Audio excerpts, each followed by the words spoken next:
کہ ہم اپنی چیزوں کو کس طرح سسٹینیبل کر سکیں. اور سسٹینیبلٹی کے اوپر اگر ہم دیکھتے ہیں تو ہم اویئرنیس کیسے کریٹ کریں گے ریسائکلنگ کے اوپر. جی. And recycling is the hot topic now. اب دیکھیں اس ایگزیبیشنز میں پوری دنیا سے مینلی یورپ سے جو کمپنیز تھیں وہ ریسائکلنگ سے آئی ہیں. ان نے پاکستان میں ایک اویئرنیس کریٹ کی ہے کہ آپ اپنے پلاسٹک کو استعمال کر سکتے ہیں. تو بیسیکلی اب جو ایگزیبیشن میں جو کمپنیز تھیں mainly from Europe and China and all that, تو انہوں نے اپنی پروڈکٹ ڈسپلے کی. اس کا جو فائدہ ہوا دو طرف سے, ایک تو یہ تھا کہ جو کسٹمرز پاکستان میں مینوفیکچرز ہیں بالکل پیکیجنگ کے اینڈ پلاسٹک کے, وہ وہاں پہ بیٹھے ہیں. اس کے ساتھ ساتھ ٹیکنالوجی بھی ساتھ آ رہی ہے. تو بائرز اینڈ سیلر دونوں ایک پلیٹ فارم پر ہیں, تو جس سے پاکستان کو ڈیفینیٹلی فائدہ ہوگا اور ہماری انڈسٹری بڑھے گی اور ہم ایکسپورٹ کی طرف جا رہے ہیں. بالکل صحیح, بالکل صحیح. سلیم خان تنوری صاحب بہت شکریہ, thank you so much for joining اس. احتشام الدین صاحب آپ کا بھی بہت شکریہ, آپ نے وقت نکالا. یہاں لیتے ہیں ایک چھوٹی سی بریک کے بعد جب آئیں گے تو بات کریں گے پاکستان انڈیا کرکٹ میچ پر. Keep watching debate at.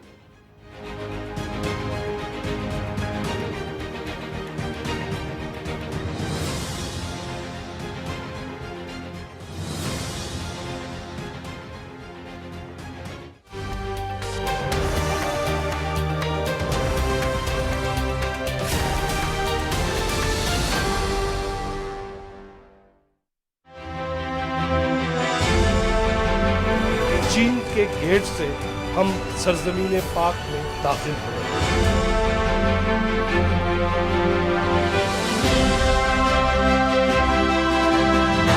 درگاہ بنائی جا رہی ہے جو دنیا کی تیسری سب سے گہری بندر ہے. دنیا بھر سے وہ ہیوی ڈیوٹی شپس جہاں آیا کریں گے, یہ تجارتی مرکز بنے گا. شاہ اللہ دیتا کہتے ہیں بدھا نے یہاں پہ اس غار کے اندر اپنی جو بھی عبادات تھی, اس حوالے سے یہ بڑی تاریخی جگہ ہے. قرآن پاک کے اوراق نہیں اجازت دی جا سکتی کسی کو اس کی توہین کرنے کی. اسی طرح چرچ کی بھی توہین کی اجازت نہیں دی. بڑی جامع کلچرل پالیسی ہے جو بیس کرتی ہے ہمارے ایک انتہائی انویبل کلچرل ہیریٹیج پہ.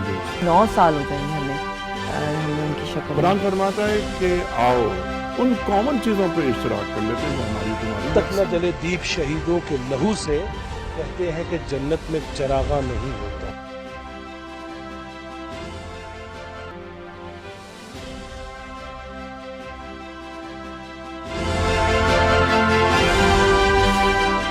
دیکھیے پروگرام چوتھا ستون ہر جمعہ سے اتوار رات 10:05 پر صرف P T V news per.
Welcome back after the break. اور میرے خیال سے پورا پاکستان تھوڑا افسردہ ہے اور پریشان بھی ہے, کیونکہ جس طرح کل ہم نے دیکھا کہ پاکستان کی پرفارمنس رہی, ٹیم پاکستان بہتر انداز سے نہ بیٹنگ کر سکی نہ بالنگ کر سکی, اور فیلڈنگ میں بھی وہ ہمیں کمپیشن یا پیشنیٹ نظر نہیں آئے کہ جو ہونا چاہیے تھا ٹیم کے اندر. لیکن بہرحال ٹارگٹ جو تھا وہ مڈل آرڈر نے بہت زیادہ جو شیٹر ہوا ایک دم سے. اس کے بعد ہم نے دیکھا کہ جو ٹارگٹ تھا کہ پہلے بات کی جا رہی تھی کہ لگ بھگ 300 کے پاس پہنچ جائیں گے, لیکن پھر 191 کا ہدف دیا اور 30 سے 40 رن کے اندر اندر ہمارے 7 سے 8 کھلاڑی جو تھے وہ پویلین چلے گئے. انڈیا نے on the other hand outclass کیا پاکستان کو, چونکہ ظاہر ہے اسپورٹس مین اسپرٹشپ بھی یہ کہتی ہے کہ جی آپ ضرور تعریف کریں اپنے حریف کی. کل ان کی پرفارمنس ہم سے بہتر تھی, لیکن کمیاں کہاں تھیں, کیا وجوہات تھیں, پاکستانی ٹیم کے ساتھ ایسا کیوں ہوا؟ کیونکہ ایک بڑا ٹارگٹ چیز کر کے آ رہے تھے. ہمارے ساتھ موجود ہیں عمیر الوی صاحب, سینئر جرنلسٹ ہیں, سینئر اینالسٹ. عمیر صاحب کیسے ہیں؟ اور آپ کے ساتھ تشریف فرما ہیں جی جاوید اقبال صاحب, کسی تعارف کے محتاج نہیں, اسپورٹس جرنلسٹ ہیں. جاوید بھائی کیسے ہیں؟ جی اللہ کا شکر. عمیر بھائی یہ بتائیے گا کہ اتنا بڑا ٹارگٹ چیز کرنے کے بعد, خاص طور پر جو سری لنکا بہت فارم میں کھیل رہی ہے, ہم نے دیکھا ایشیا کپ میں بھی ہارے, پھر اس کے بعد یہ بھی تھا ایلیمنٹ کہ یہاں بھی پریشر میں کھیل سکتے ہیں, لیکن چیز کیا ہم نے اور بڑے زبردست انداز سے چیز کیا. پھر ایک دم سے کنڈیشنز تو خیر تھیں, فیوریبل نہیں تھیں, ظاہر ہے کراؤڈ بھی ان کا تھا, کنڈیشنز بھی ان کی تھیں, پچ بھی انہوں نے اپنے حساب سے بنائی بھی تھی, لیکن پھر بھی اتنی پرفارمنس جو ہماری بری کہہ سکتے ہیں کہ کیوں رہی؟ دیکھیے 1,32,000 جو تھے عوام میں 32 پاکستانی بھی نہیں تھے. ہاں نہیں تھے. اگر آپ ٹیم کو بھی کنکلوڈ کریں تو آپ یہی دیکھیں نا کہ اس میں پریشر کتنا ہوگا, سب سے بڑی چیز. لیکن جو کوئی ایکسکیوز نہیں ہے کہ آپ 191 آل آؤٹ ہو گئے. ہاں نہیں ظاہر ہے, بالکل آپ نے کھیلنا ہے, آپ کھیلنے گئے تھے وہاں پہ, آپ دنیا کی ہر ٹیم کی طرح جو ہے وہاں پہ پرفارم کرتے, آپ کوشش کرتے کہ آپ 250-200 کوئی ٹارگٹ بنا کے جاتے, لیکن لگ یہ رہا تھا کہ کوئی پلان نہیں تھا, کوئی ایکسیکیوشن نہیں تھی, بس جاؤ کھیلو. اور آپ نے مطلب ون ڈے کرکٹ کو جو ہے وہ T20 کا ایک بڑا فارمیٹ سمجھ کے جو ہے چلے گئے, تو وہ یہی ہونا تھا. مطلب میں تو ٹاس کے وقت ہی ایک صاحب سے بات ہو رہی تھی, میں نے کہا گئے اسی وقت باڈی لینگویج بتا رہی تھی یار آپ مطلب ٹھیک ہے ہم چیز ہم نے کر لیا ہے, ہم کوئی ایکسپرٹ چیزرز نہیں ہیں, ہم کوئی بہت بڑا ٹارگٹ دینے والے بھی نہیں. بالکل ہم 275 کراس کرتے ہیں, ہم مینٹلی ریلیکس ہو جاتے ہیں کہ ہم آؤٹ کر لیں گے, اور ہم آؤٹ کر لیتے ہیں صحیح, لیکن ہم 275 تو کراس کریں پہلے. بالکل وہاں تک پہنچتے تو صحیح. یہ بہت بڑی بات ہے. جاوید بھائی جس طرح کل ہم نے دیکھا, ہم انفیکٹ ہماری ایشیا کپ کی سے ہم یہ بات کر رہے ہیں کہ بالرز اس طرح پرفارم نہیں کر پا رہے, اس کی کیا وجوہات ہیں؟ کیا بالرز واقعی فٹنس کی بھی پرابلم ہے؟ کیونکہ ظاہر شاہین کی پیس ہی نہیں دیکھ رہے ہم, جو پیس پہلے ہوا کرتی تھی اس کی پیس نہیں ہے اب, اور ایک طرف نسیم شاہ جو ہے وہ ٹیم سے باہر ہیں, ان کی انجریز ہیں. پھر اس کے بعد حارث رؤوف کی بھی ہم دیکھتے ہیں کہ اچھی بال کرتے تھے لائن اور لینتھ, لیکن وہ بالکل نظر نہیں آ رہی. اس کی کیا وجوہات ہیں؟ دیکھیں پاکستان میں بالنگ میں تو ایشوز چل رہے ہیں, لیکن کل جیسے میچ ہوا یہ مکمل طور پر بیٹنگ وکٹ تھی, اور سب نے یہ کہا تھا جتنے ماہرین تھے بیٹنگ وکٹ ہے, تو یہاں یہی کہا جاتا ہے کہ 300 سے اوپر ہی اسکور ہونا چاہیے اگر آپ نے میچ جیتنا ہے. اور جو پوری دنیا کہہ رہی ہے, جہاں پاکستان نے جو کھیلا اپنے روایتی انداز میں کھیلا, بالرز تو میرے خیال میں اگر آپ 191 کا ٹارگٹ اگر اس کو ہی ملتا کہ چیز ڈیفینڈ کرنا ہے انڈیا کو, تو وہ بھی کر نہیں پاتے. انہوں نے کتنی جلدی 30-31 اوور میں پورا کیا. تو پاکستان نے شروع سے کھیلا بہت ہی برا کھیلا کہ آپ کو پاور پلے یا شروع کے 10-15 اوور میں مار دھاڑ کرنی چاہیے, جیسے جیتنے کے لیے آپ جا رہے ہیں, آپ 4-5 کے ایوریج لے کے چل رہے ہیں. اچھا یہی چیز انہوں نے کی, شروع کے 10 اوور میں 80 رن کر لیے انڈیا نے. ہم کیا کرنا چاہتے ہیں کہ 80-90 کرکٹ کھیل رہے ہیں کہ 200-250 کر دیں گے میچ جیت جائیں گے. اب وہ زمانہ نہیں, اب 350 اسکور بن کے بھی چیز ہو رہا ہے. اور جہاں سب نے کہہ دیا, اور دیکھیں انہوں نے ان کے بیٹسمینوں کو کیسا بال فٹ بال نظر آئی, ہمارے لگتا ہے کہ وہ کنچا کھیل رہے تھے, ان کو کنچا نظر آ رہی تھی. یعنی اتنا فرق لگ رہا ہے. کیوں آپ صرف اپنے لیے کھیلنا چاہتے ہیں, وکٹ پہ صرف ٹھہرنا چاہتے ہیں, صرف اپنی 50 رن کرنے ہیں, 40 رن کرنے تاکہ شو ہو جائے اسکور بورڈ پہ میرے 40 لگ گئے, میرے 50 لگ گئے. ارے بھائی آپ کو ٹیم کے لیے کھیلنا, آگے بڑھ کے کھیلنا ہے, دلیری سے کھیلنا ہے, پاور پلے کا. اچھا یہ جو دلیری والی بات آپ نے کی, عمر میں آپ کی طرف آؤں گا. یہ دلیری والی بات جو جاوید بھائی نے کی, یقیناً یہ ایک بہت بڑا سوالیہ نشان اب آتا جا رہا ہے ٹیم کے اوپر کہ ہم جس طرح پاور پلے میں سلو پرفارم کرتے ہیں, کھیلتے ہی نہیں ہیں, ہم کوشش ہی نہیں کرتے کہ ہم بال کو سرکل کے باہر پھینکیں. اس کی وجوہات کیا ہیں؟ کیا ہم نے کل میں رویز راجہ صاحب کی بات سن رہا تھا, وہ کہہ رہے تھے کہ پاکستان کا روایتی انداز ہی ہے کہ وہ پاور پلے بہت سلو کھیلتے ہیں, اس کے بعد بھی ہم نے کور نہیں کیا. بے وقوفی کی بات. دیکھیے 1000 بالز ہو گئی ہیں, آپ نے چھکا ہی نہیں مارا اوپنرز نے. جی بالکل, ان کے کل ایک اوپنر نے 8 چھکے مار دیے. صحیح. تو بھائی دیکھیں کرکٹ بدل گئی ہے. ہمارا پرابلم یہ, ہم جب اچھا کھیلتے ہیں, سری لنکا میں ہم نے ٹیسٹ سیریز کھیلی, ہم نے اچھا کھیلا, ہم نے فاسٹ کھیلا, ہم نے فیلڈنگ اچھی کی, ہم نے کیچز اچھے پکڑے, ہم نے بولنگ اچھی کی, تو وہ نظر آ رہا تھا نا, یا نظر ہی نہیں آ رہا تھا. کل جو میچ ہوا ہے نہیں نظر آ رہا تھا. آپ نیدرلینڈ سے جیتے نہیں ہیں, نیدرلینڈ ہارا ہے آپ سے. صحیح بات ہے. آپ نے کوئی کمال نہیں کیا تھا اس میچ میں, وہ میچ بھی کاؤنٹ کرے, بہت کلوز میچ تھا. جی سری لنکا سے آپ اس لیے جیت گئے کہ وہ سری لنکا کی ٹیم آپ سے زیادہ انجری کا شکار ہے. صحیح.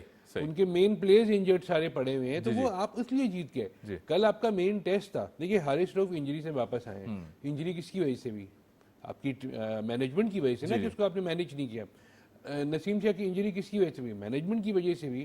شاہین آفریدی جب سے واپس آئے ہیں وہ آن اینڈ آف ہی چل رہے ہیں. وہ ان کا پرانا انجری کے بعد سے وہ بھی اتنے سب, اور یہ ٹیم تو انجری کی ہے. جی آپ کے پاس 2 آل راؤنڈرز ایسے ہیں جو صرف نام کے آل راؤنڈرز ہیں. بالکل, میں اسی طرف آ رہا تھا. جی وہ خالی اگر ہاتھ گھمانا اور بیٹ پکڑنا آل راؤنڈر ہے, تو ہم سب بھی آل راؤنڈرز ہیں. میرے خیال سے شاداب کی اور نواز کی بات کریں, 365 دن میں سے اگر آپ 265 دن میچز کھیلتے رہیں گے تو آپ کی کہاں پرفارمنس جائے گی. ایگزیکٹلی. تو نہ شاداب کی جگہ بنتی ہے, اور نواز کی تو اس دن سے نہیں بن رہی جس دن ان کی ورلڈ T20 میں وراٹ کوہلی نے ان کی ٹھکائی کی تھی. صحیح. تو بھائی پرابلم یہ ہے کہ آپ ٹیم جب سلیکٹ کر رہے ہیں آپ کو یہ ساری چیزیں نہیں پتا.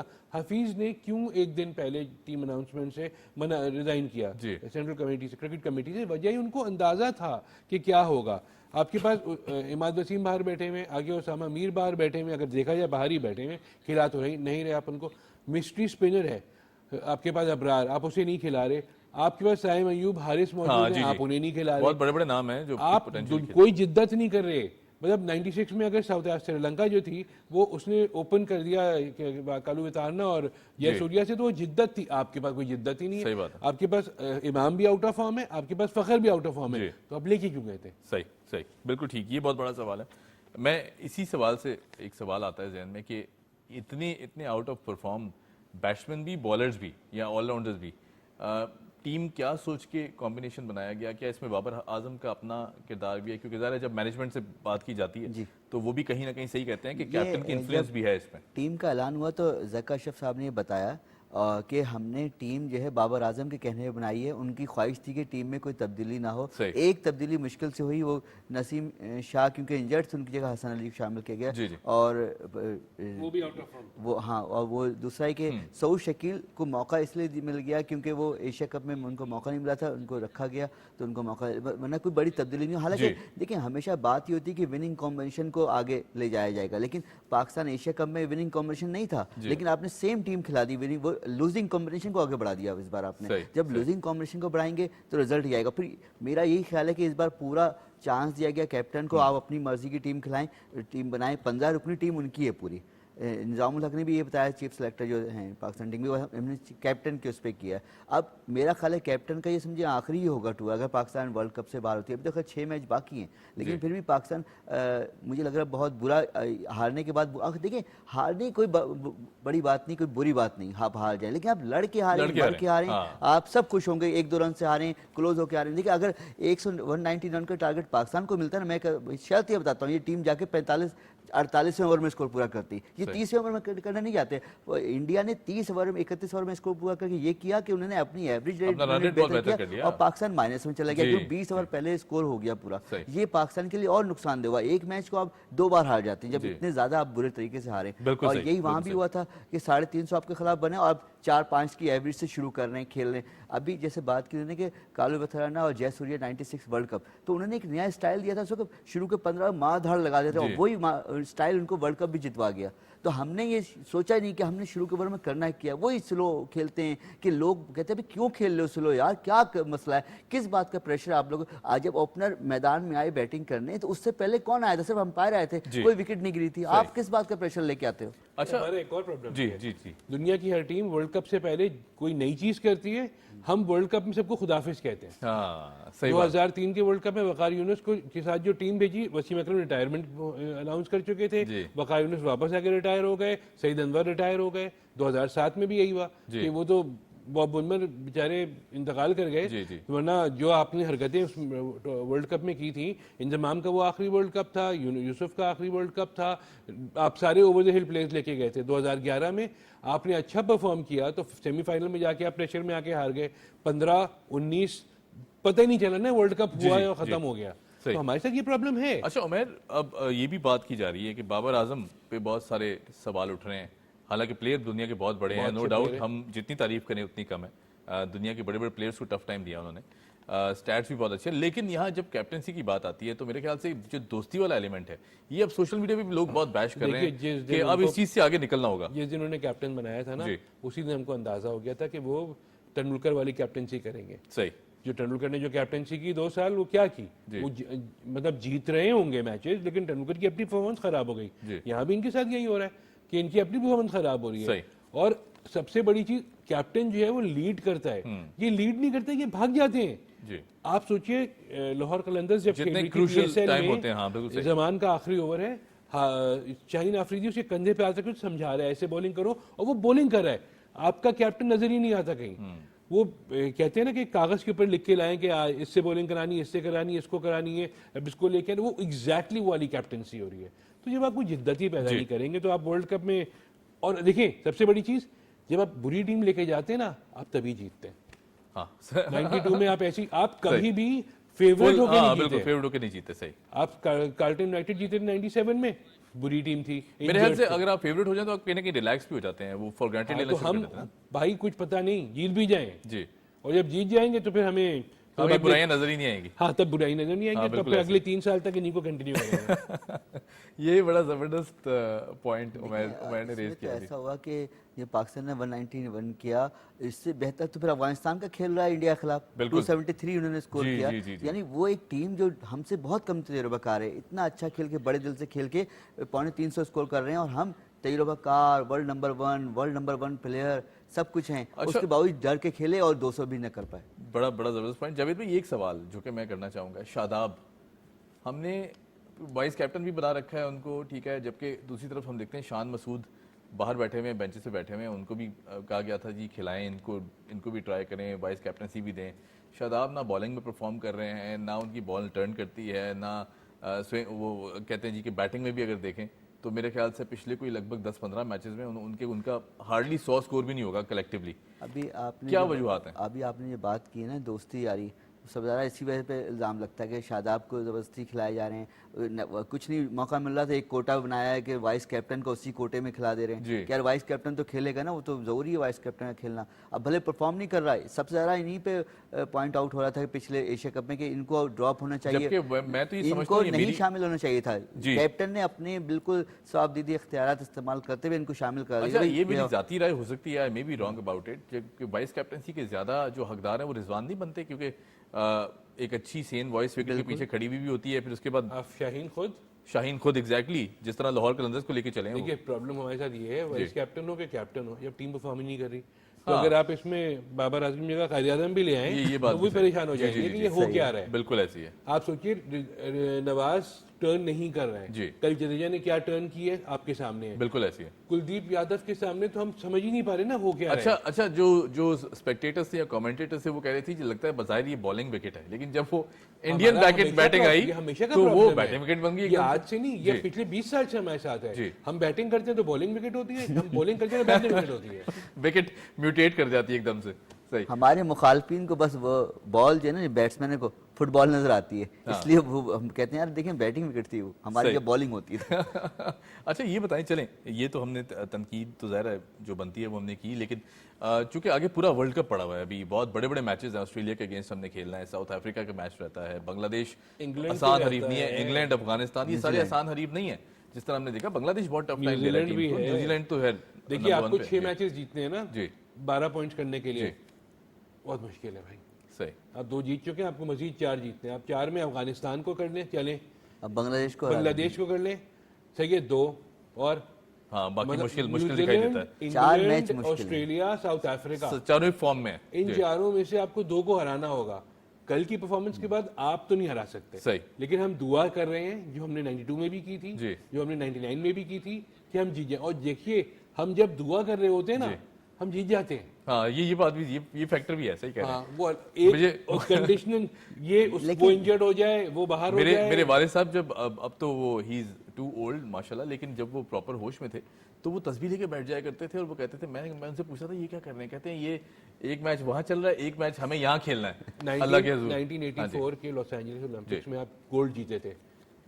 کوئی مگر ٹورنامنٹ سے پہلے لکھ کہہ دیتا نا کہ ہم گولڈ جیتیں گے تو اس کو مطلب مالا مال ہو جاتا ہے, کیونکہ وہ ٹیم اس قابل ہی نہیں تھی. صحیح, وہ گولڈ جیتی تھی. بالکل. 92 میں آپ جو ٹیم لے کے گئے تھے پاکستان, کیا ٹیم لے گئے؟ ہاں بالکل, کچھ بھی نہیں تھا, کوئی کمبینیشن ہی نہیں تھا. ایگزیکٹلی, جیت کے آ گئے. صحیح, 99 میں آپ کی ٹیم اچھی تھی, فائنل میں پہنچے, آپ ہار گئے. جی 2007 کی ٹیم آپ کی ٹھیک تھی, کیا ایکسپیرینس سب کچھ تھا, ہار گئے. 11 میں آپ اچھے خاصے فارم میں گئے,